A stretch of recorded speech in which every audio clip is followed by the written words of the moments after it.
আজকের যে ভিডিওটা আমরা করতে চলেছি সেটা গ্রিন হাউস এফেক্ট বা বিশ্ব উষ্ণায়ন নিয়ে। এই ভিডিওটা আমাদের আজকে হবে, সংশোধনের জন্য এই ভিডিওটা আমি করছি। আমরা আলোচনা করছিলাম বায়ুমণ্ডল চ্যাপ্টারটা নিয়ে। বায়ুমণ্ডল চ্যাপ্টারটাকে কতগুলো ভাগে ভাগ করে আমরা আলোচনা করছিলাম। আমাদের আজকের যে অংশটা নিয়ে আমরা বায়ুমণ্ডল চ্যাপ্টারের যে অংশটাকে নিয়ে আমরা আজকে আলোচনা করতে চলেছি সেটা গ্রিন হাউস এফেক্ট নামে পরিচিত। আমরা এই চ্যাপ্টারে জানবো গ্রিন হাউস এফেক্ট শব্দটার ব্যবহার প্রথম কবে হয়েছিল এবং কে করেছিলেন এই শব্দটার ব্যবহার, গ্রিন হাউস এফেক্টের সংজ্ঞা কি বা গ্রিন হাউস এফেক্ট বলতে আমরা কি বুঝি, গ্রিন হাউস এফেক্টের উৎস কি, গ্রিন হাউস গ্যাস গুলো কি কি এবং এই গ্রিন হাউস গ্যাসগুলোর উৎস কি কি, এবং সবশেষে আমরা আলোচনা করবো গ্রিন হাউস গ্যাসের ফলাফল বা প্রভাব আর এই গ্রিন হাউস গ্যাস প্রতিরোধের উপায় গুলো কি। প্রথমেই আমরা যেটা নিয়ে আলোচনা করবো সেটা হচ্ছে এই গ্রিন হাউস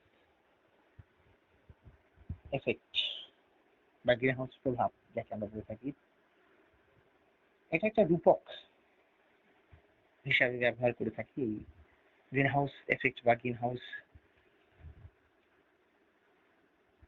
প্রভাব শব্দটাকে আমরা রূপক অর্থে ব্যবহার করে থাকি এবং এই শব্দটা সর্বপ্রথম ব্যবহার করেছিলেন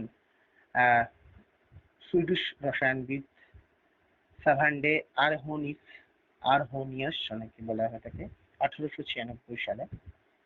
আবার বলছি, এই গ্রিন হাউস এফেক্ট শব্দটা সর্বপ্রথম রূপক শব্দে ব্যবহার করেছিলেন সুইডিশ রসায়নবিদ আরহোনিয়াস 1896 সালে। কিন্তু তার অনেক আগে 1827 সালে, তার অনেক আগে 1827 সালে ফরাসি গণিতজ্ঞ ফুরিয়ের ব্যাপটিস্ট ফুরিয়ের সর্বপ্রথম কিন্তু এই গ্রিন হাউস এফেক্ট কথাটি ব্যবহার করেছিলেন। আগেই বলেছি এই কথাটা রূপক অর্থে ব্যবহার করা হয়ে থাকে, গ্রিন হাউস এফেক্ট কথাটা রূপক অর্থে ব্যবহার করা হয়ে থাকে। ব্যাপারটা একটু আলোচনা সাপেক্ষ। গ্রিন হাউস এফেক্ট কি রূপক শব্দে ব্যবহার করা হয়ে থাকে আমরা আগেই বলেছি। এবার কি গ্রিন হাউস এফেক্ট এটা শুনে একটু জানা যাবে। শীত প্রধান দেশে যারা গেছে তারা অবশ্যই দেখেছে যে শীত প্রধান দেশে যেহেতু টেম্পারেচার বা উষ্ণতা অনেক কম থাকে, বৃষ্টিপাত কম হয়, সেই কারণের জন্য সেই শীত প্রধান দেশগুলোতে কাঁচের ঘর তৈরি করা হয়ে থাকে এবং সেই কাঁচের ঘরের মধ্যে সবজি ফল এগুলো চাষ করা হয়ে থাকে। ব্যাপারটা কি হয় না, কাঁচের ঘরের মধ্যে দীর্ঘ তরঙ্গ রূপে সূর্যের যে রশ্মি, সেই সূর্যের রশ্মি প্রবেশ করতে পারে কিন্তু ক্ষুদ্র তরঙ্গ রূপে তা আর ফিরে যেতে পারে না, কাঁচের ঘরের মধ্যেই তা আবদ্ধ থাকে। সেই কারণের জন্য পারিপার্শ্বিক পরিবেশের তুলনায় কাঁচের ঘরের মধ্যে উষ্ণতা যথেষ্ট বেশি থাকে যেটি শীত প্রধান দেশে। সেই কারণের জন্য এই উষ্ণতায় কিন্তু যে কোনো ধরনের সবজি বা ফসল চাষ করা সুবিধাজনক হয়ে থাকে। ঠিক একই রকম ভাবে পৃথিবী থেকে যে পৃথিবীতে আমরা পড়ে এসেছি, পৃথিবীর অ্যালবেডো, পৃথিবীর কার্যকরী সৌর বিকিরণ আমরা পড়ে এসেছি। ঠিক তেমন ভাবে বলছে যে পৃথিবী থেকে যে নিঃসৃত দীর্ঘ তরঙ্গ বিকিরণকে, পৃথিবী থেকে যে তরঙ্গটা ফিরে যায় আর কি মহাশূন্যে, সেই ফিরে যাওয়া অংশটাকে কিছু গ্যাস, তার মধ্যে কার্বন ডাই অক্সাইড, মিথেন, আর সিএফসি যেটা ক্লোরোফ্লুরোকার্বন যার বাণিজ্যিক নাম ফ্রেয়ন, নাইট্রাস অক্সাইড, জলীয় বাষ্প, অনেক ক্ষেত্রে ওজোন, এরা কি করে ফিরে যেতে বাধা দান করে থাকে এবং সেই কারণের জন্য বা বলা যেতে পারে এরা ফিরে যেতে কিভাবে বাধা দান করে থাকে না, এরা এই ফিরে যাওয়া যে অংশটা থাকে সেই অংশটাকে শোষণ করে নেয় এবং এভাবে তারা কি করে না উষ্ণতা বৃদ্ধি করে, বায়ুমণ্ডলের উষ্ণতাকে বৃদ্ধি করে। এবং এর কারণে বা এই কারণের জন্য পৃথিবীর তাপমাত্রাও, বায়ুমণ্ডলের উষ্ণতা বৃদ্ধি হয় এবং বায়ুমণ্ডলের উষ্ণতা বৃদ্ধি পেলে কিন্তু পৃথিবীর তাপমাত্রা ধীরে ধীরে বাড়তে থাকে। আর এই ঘটনাটাকেই বলা হয়ে থাকে গ্রিন হাউস প্রভাব। আমি আগেও বলেছি এই গ্রিন হাউস প্রভাব এই শব্দটা কিন্তু রূপক অর্থে বায়ুমণ্ডলের ক্ষেত্রে ব্যবহার করা হয়ে থাকে, কেননা গ্রিন হাউস প্রভাব এটা এই পদ্ধতির সাহায্যে শীত প্রধান দেশে আর কি কৃষিকাজ করা হয়ে থাকে, সেটাই আর কি বায়ুমণ্ডলের ক্ষেত্রে রূপক অর্থে ব্যবহার করা হয়ে থাকে। এবার বলা যেতে পারে যে এই গ্রিন হাউস গ্যাসগুলো কি কি।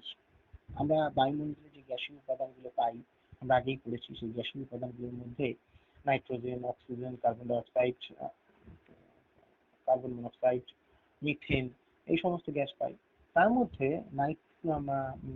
N2 এবং O2 এরা কিন্তু গ্রিনহাউস গ্যাস নয়, এরা নিষ্ক্রিয় গ্রিনহাউস গ্যাস বলতে পারি। এরা গ্রিনহাউস গ্যাসের প্রভাব বৃদ্ধি করে না বা এরা বিশ্ব উষ্ণায়নে সাহায্য করে না। যে N2 যার পরিমাণ আর কি পৃথিবীতে বা পৃথিবীর বায়ুমণ্ডলে 78% রয়েছে, এবং অক্সিজেন যার পরিমাণ পৃথিবীর বায়ুমণ্ডলে 21% রয়েছে, এরাই নিষ্ক্রিয় ভূমিকা পালন করে থাকে এই গ্রিন হাউস এফেক্টের ক্ষেত্রে। কিন্তু অন্যতম প্রধান ভূমিকা যে বা সক্রিয় ভূমিকা পালন করে থাকে যে গ্যাসগুলো, সেই গ্যাসগুলোর অস্তিত্ব এই বায়ুমণ্ডলে যথেষ্ট কম, কিন্তু তা সত্ত্বেও কিন্তু তারা এই বায়ুমণ্ডলকে উত্তপ্ত করতে যথেষ্ট সাহায্য করে থাকে। তার মধ্যে কার্বন ডাই অক্সাইড বা CO2, মিথেন CH4 যাকে বলা হয় থাকে, CFC ক্লোরোফ্লোরোকার্বন বা ফ্রেয়ন, N2O নাইট্রাস অক্সাইড যাকে বলা হয় থাকে, H2O অর্থাৎ জলীয় বাষ্প যাকে বলা হয় থাকে, এইগুলো প্রধান। এছাড়া ওজোন গ্যাস তাও কিন্তু বায়ুমণ্ডলের উষ্ণতা বাড়িয়ে তোলে বা বাড়াতে সাহায্য করে থাকে। এবার এই গ্রিন হাউস গ্যাসগুলো কি পরিমাণে কি সাহায্য করে থাকে বায়ুমণ্ডলের উষ্ণতা বৃদ্ধিতে, তা একটু আলোচনা করে নেওয়া যাক। প্রথমে মনে থাকি যে এই গ্রিন হাউস গ্যাসগুলোর মধ্যে সর্বাধিক বায়ুমণ্ডলকে উষ্ণ করে থাকে যে গ্যাস, সেই গ্যাসটার নাম হচ্ছে কার্বন ডাই অক্সাইড। বাতাসে যার পরিমাণ 0.035%, কিন্তু তা এই গ্রিন হাউস প্রভাব বৃদ্ধিতে সাহায্য করে থাকে 49%। এরপরে যে গ্যাসটা আসে সেটা হচ্ছে CH4, যাকে আমরা মিথেন বলে থাকি। এই মিথেন 18% বায়ুমণ্ডলকে উত্তপ্ত করতে সাহায্য করে বা গ্রিন হাউস প্রভাব বৃদ্ধিতে সাহায্য করে। ক্লোরোফ্লুরোকার্বন, যার বাণিজ্যিক নাম ফ্রেয়ন বা CFC, যার রাসায়নিক সংকেত, তা 14% বায়ুমণ্ডলকে উত্তপ্ত করতে সাহায্য করে। H2O, যাকে আমরা জলীয় বাষ্প বলে থাকি, তা 13% বায়ুমণ্ডলকে উত্তপ্ত করতে সাহায্য করে। N2O, তা কিন্তু বায়ুমণ্ডলকে উত্তপ্ত করতে সাহায্য করে কত পার্সেন্ট না 6%। এছাড়াও ওজোন গ্যাসও কিছু পরিমাণে বায়ুমণ্ডলকে উত্তপ্ত করতে সাহায্য করে। আমরা জানি ওজোন গ্যাস কিন্তু সূর্য থেকে আসা অতি ক্ষতিকারক রশ্মিকে শোষণ করে উত্তপ্ত হয়ে যায়, এবং তা কিন্তু এই সিএফসি গ্যাস বৃদ্ধিতে বা বলতে পারা যায় বা সিএফসি গ্যাসগুলি তা কিন্তু এই গ্রিন হাউস গ্যাস বৃদ্ধিতে সাহায্য করে থাকে বা তা একটা অন্যতম গ্রিন হাউস গ্যাস বলা যেতে পারে। এখন আমরা পড়বো এই যে আমরা গ্রিন হাউস গ্যাসগুলো নিয়ে আলোচনা করলাম, এই বিভিন্ন গ্রিন হাউস গ্যাসের উৎসগুলো নিয়ে আলোচনা করব। প্রথমেই পাওয়া যায় যে কার্বন ডাই অক্সাইড, যা এই গ্রিন হাউস গ্যাসের মধ্যে সর্বাধিক বেশি ভূমিকা পালন করে থাকে পৃথিবীকে উত্তপ্ত করতে। তার উৎস কি কি? জীবাশ্ম জ্বালানি দহনের ফলে কার্বন ডাই অক্সাইড গ্যাস উৎপন্ন হয়, এটা আমরা ছোট থেকে পড়ে আসছি। এবং একজন পূর্ণবয়স্ক ব্যক্তি প্রতিদিন প্রায় 1.25 লিটার করে কার্বন ডাই অক্সাইড বাতাসে মেশায়। সামুদ্রিক প্রাণীও প্রতি বছর প্রায় 99 গিগাটন কার্বন ডাই অক্সাইড উৎপাদন করে থাকে। এইভাবে কিন্তু বায়ুমণ্ডলে কার্বন ডাই অক্সাইডের পরিমাণ বাড়তে থাকে। অর্থাৎ জীবাশ্ম জ্বালানি দহনের ফলে বেশিরভাগটা হলেও একটা পূর্ণবয়স্ক ব্যক্তি যে কার্বন ডাই অক্সাইড পরিত্যাগ করে, তার ফলেও কিন্তু গ্রিন হাউস গ্যাসের অন্যতম গ্যাস কার্বন ডাই অক্সাইডের পরিমাণ বাতাসে বাড়ে, এবং সামুদ্রিক প্রাণীরাও কিন্তু এই বাতাসে কার্বন ডাই অক্সাইড বৃদ্ধিতে সাহায্য করে থাকে। এরপরে বলা যেতে পারে সিএফসি, যাকে আমরা ক্লোরোফ্লুরোকার্বন বা যার বাণিজ্যিক নাম ফ্রেয়ন, এই সিএফসি গ্যাস এর উৎস, যা এই গ্রিন হাউস গ্যাসের একটা অন্যতম গ্যাস। বর্তমানে ইলেকট্রনিক শিল্প যাকে বলে, রং শিল্প এবং রেফ্রিজারেশন প্রক্রিয়ায় কিন্তু এই সিএফসির পরিমাণ বৃদ্ধি পায়। ইলেকট্রনিক শিল্প, রং শিল্প এবং রেফ্রিজারেশন প্রক্রিয়ায় কিন্তু এই সিএফসি গ্যাসের পরিমাণ বাড়ে, তা কিন্তু আমরা দেখতে পাই। ঠিক আছে। তৃতীয় গুরুত্বপূর্ণ গ্যাস গ্রিন হাউস গ্যাস, যাকে আমরা CH4 বা মিথেন বলে থাকি, যা সাধারণত বলা হয়ে থাকে যে সারা পৃথিবীর যে ধান ক্ষেত, তার ধান ক্ষেত থেকে প্রত্যেক বছর প্রায় 60 মেগাটন মিথেন গ্যাস নির্গত হয়, এবং একটা গরু দিনে যে খাবার খায় তার 10% পর্যন্ত মিথেন গ্যাস নিঃসরণ করে থাকে। যাই হোক, তাহলে আমরা আলোচনা করছি যে যে বায়ুমণ্ডলের বিভিন্ন গ্রিন হাউস গ্যাসের উৎসগুলো নিয়ে আমরা আলোচনা করছি। প্রথমেই আলোচনা করলাম কার্বন ডাই অক্সাইডের উৎস কি, তারপর আলোচনা করলাম সিএফসি বা ক্লোরোফ্লোরোকার্বনের উৎস কি, তারপর আলোচনা করলাম CH4 বা মিথেন গ্যাসের উৎস কি।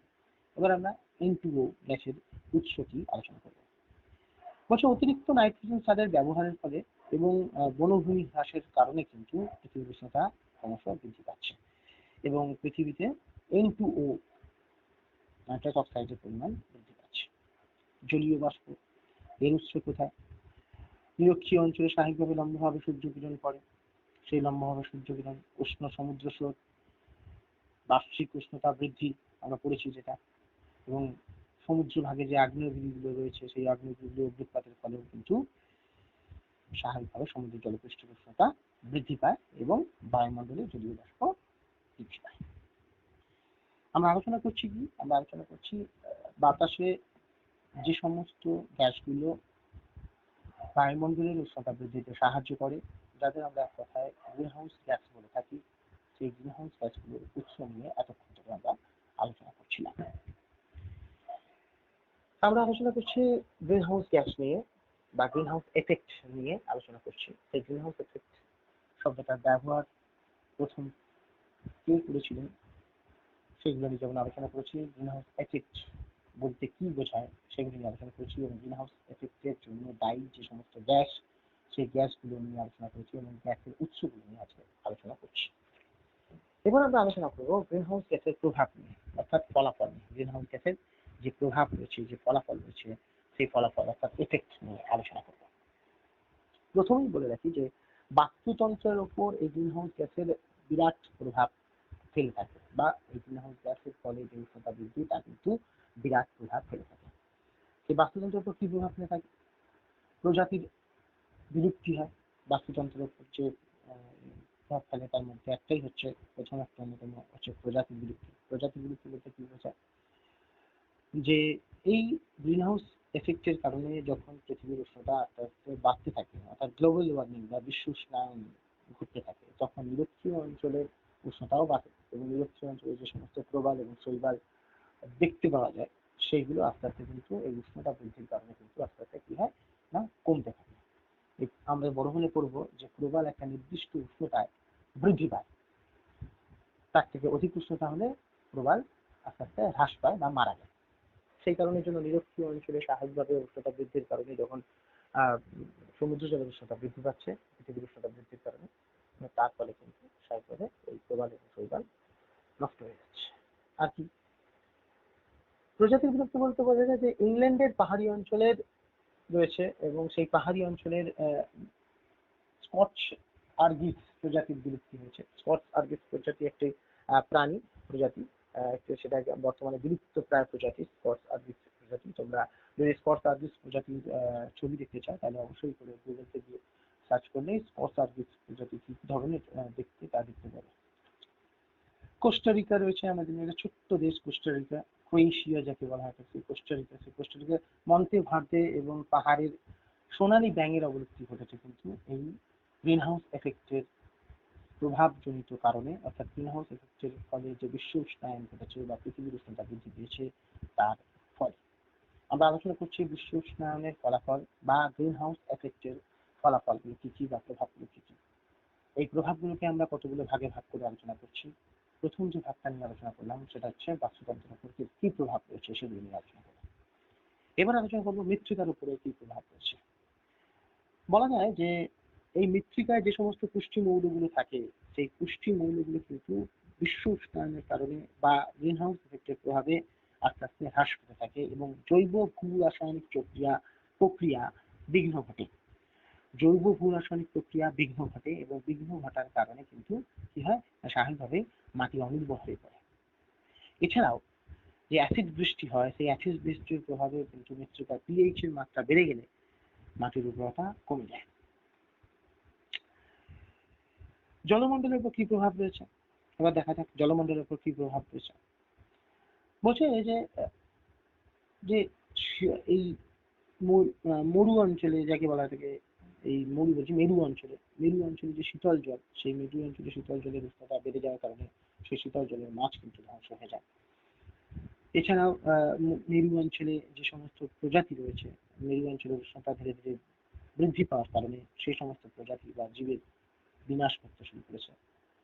এছাড়াও এই বিশ্ব উষ্ণায়নের কারণে বা এই গ্রিন হাউস এফেক্টের কারণে প্রশান্ত মহাসাগরে এল নিনোর প্রভাবও আস্তে আস্তে বৃদ্ধি পাচ্ছে। সাধারণত এল নিনোর প্রভাব 4 থেকে 7 বছর অন্তর দেখা গেলেও বর্তমানে কিন্তু এল নিনোর প্রভাব খুব ঘন ঘন লক্ষ্য করা যাচ্ছে, যেমন ভারতের ক্ষেত্রে প্রযোজ্য।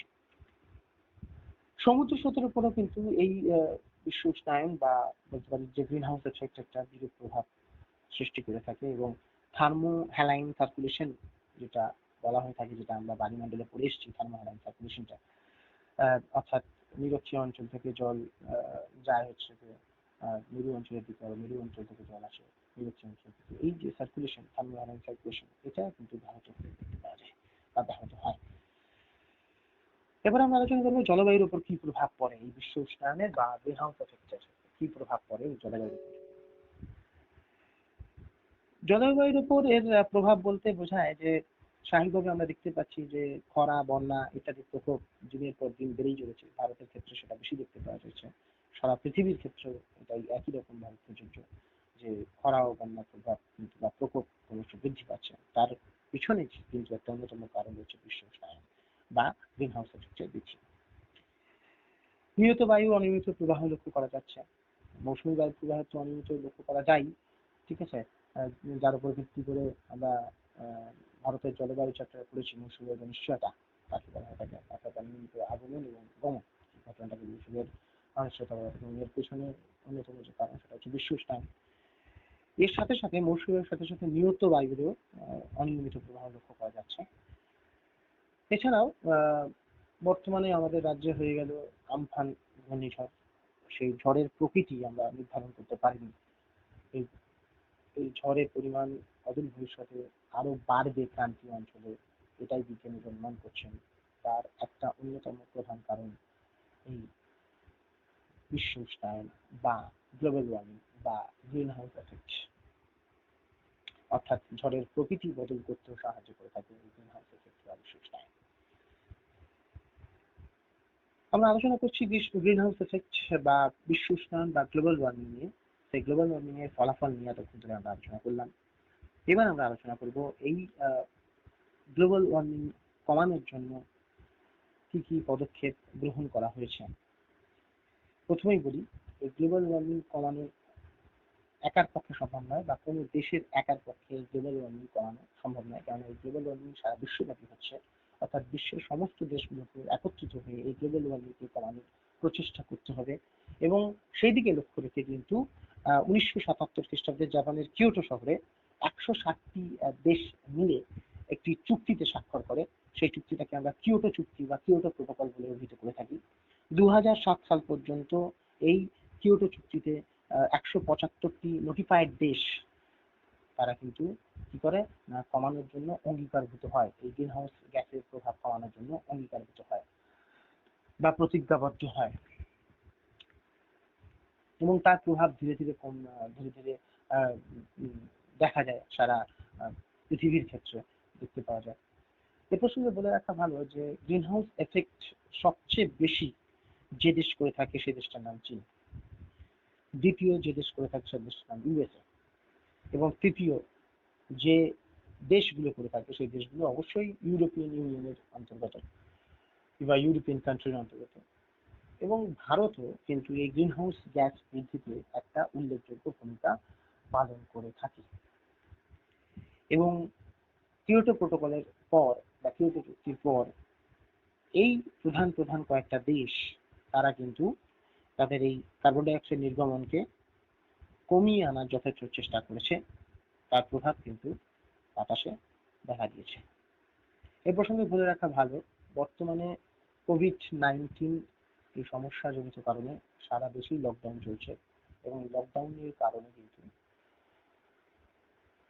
এই গ্রিন হাউস এফেক্টের বৃদ্ধির সাথে যুক্ত যে সমস্ত উৎসগুলো, সেই সমস্ত উৎসের ব্যবহার কম হওয়ার কারণে বিশ্বে এই গ্রিন হাউস এফেক্টের প্রভাব অনেকটাই কমবে বলে মনে করছেন বিজ্ঞানীরা। সময় বলবে, ভবিষ্যৎ বলবে যে এই লকডাউন পরিবেশের উপর কি প্রভাব ফেলেছে, তার গ্রিন হাউস এফেক্টের উপর কি প্রভাব ফেলেছে। এছাড়াও এই গ্রিন হাউস এফেক্ট কমানোর জন্য বেসিক্যালি আমরা কি কি করতে পারি, ব্যক্তিগতভাবে আমরা কি কি করতে পারি। প্রথমেই বলা যেতে পারে যে আমরা ব্যক্তিগতভাবে করতে পারি যে আমরা জ্বালানি, যেটা জীবাশ্ম জ্বালানি, সেই জীবাশ্ম জ্বালানির ব্যবহার কম করতে পারি। ফ্রিজ বা শীততাপ নিয়ন্ত্রিত যন্ত্রের ব্যবহার কমাতে পারি ব্যক্তিগতভাবে, আমরা এগুলো করতে পারি অবশ্যই কথা।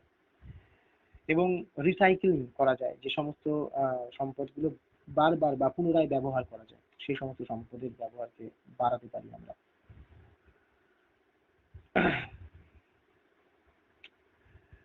যাই হোক, চেষ্টা করা হবে যে চেষ্টা করব ব্যক্তিগতভাবে এবং সমষ্টিগতভাবে যাতে গ্রিন হাউস গ্যাসের প্রভাব কমানো যায় সেদিকে লক্ষ্য রাখার। এবং এইভাবেই একদিন আশা করা যায় যে পৃথিবী আবার নিজের অবস্থায় ফিরে আসবে, এবং নিজের অবস্থায় ফিরে আসলেই পৃথিবীতে বসবাসকারী মানুষ, উদ্ভিদ, জীব প্রজাতি বেঁচে থাকবে। নইলে এই গ্রিন হাউস এফেক্টের ফাঁদে পড়ে একদিন পৃথিবী থেকে সবাই আমরা বিলুপ্ত হয়ে যাব। আজকে আমরা গ্রিন হাউস এফেক্ট নিয়ে আলোচনা করলাম। গ্রিন হাউস এফেক্টের সঙ্গে যুক্ত সংজ্ঞা, উৎস, প্রভাব এবং গ্রিন হাউস এফেক্ট কমানোর জন্য কি কি পদক্ষেপ গ্রহণ করা দরকার ব্যক্তিগত ক্ষেত্রে এবং সমষ্টিগত ক্ষেত্রে, সেগুলো নিয়ে আলোচনা করলাম। পরের দিন আবার অন্য কোনো টপিক নিয়ে আলোচনা